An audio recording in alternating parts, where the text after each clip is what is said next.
আল্লাহ তাআলা বলে, বান্দা আমি যেমনে যেমনে রমজান সাজাইছি, রমজান, রোজা, ইফতার, সাহারি, তারাবি, এতেকাফ, শবে কদর, যেটা যেমনে সেটিং করছি, আল্লাহ বলে বান্দা বিশ্বাস করো, আমি নিজে, আমি আল্লাহ খেয়াল রাখছি তোমার যেন সহজ হয়, কঠিন যেন না হয়।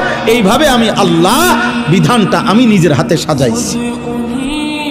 ইউরিদুল্লাহু বিকুমুল ইউসর, তোমার কঠিন হবে না, তোমার কঠিন হবে না। আমি জানি তোমার ভিতর বাহির, তোমার শরীরের যোগ্যতা কদ্দুর, এ তো আমি দিছি বান্দা।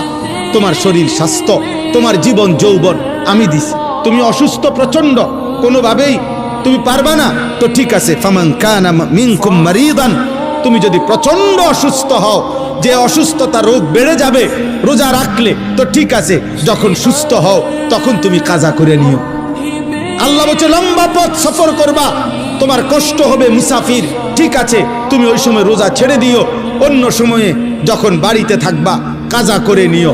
তুমি যদি একেবারে বৃদ্ধ দুর্বল হও, যে আর কোনোদিন সবল সুস্থ রোজা রাখার মতো যোগ্যতা তোমার ধারণা আর কোনোদিন হবে না, তো আল্লাহ বলেন অসুবিধা নাই, যাও, ফিদিয়াতুন তুআমু মিসকিন, প্রত্যেক রোজার বিনিময়ে এক সাদকায়ে ফিতির, রমজানে যে ফিতরা দেন, এই ফিতরা পরিমাণ একজন মিসকিনকে খাবার বা সমপরিমাণ মূল্য তুমি দিয়ে দাও।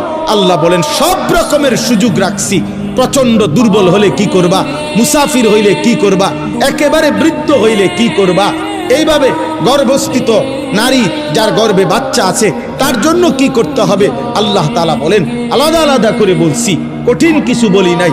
সন্ধ্যা থেকে নিয়ে সুবহে সাদিক পর্যন্ত খাও, পান করো, স্বামী স্ত্রী মিলামেশা করো, সুবহে সাদিক থেকে সূর্যাস্ত পর্যন্ত শুধু এইটুকু সময় খাদ্য খাবার থেকে বিরত থাকো। শেষ দশক এতেকাফের চেষ্টা করো, বেজর রাত্রিগুলো সবে কদর তালাশ করো, গুনাহ কইরো না।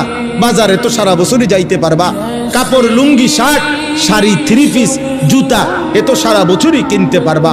একটা মাস আমি রহমত দেই, মাগফিরাত দেই, নাজাত দেই, এক একটা নেকিকে আমি 70 গুণ না শুধু হাজার লক্ষ কোটি গুণ নেকি বাড়ায়া দেই। এত কিছু দিয়ে আমি চেয়েছি যেন আমার বান্দা জান্নাতি হয়, মুত্তাকি হয়। তুমি বান্দা কদর করো।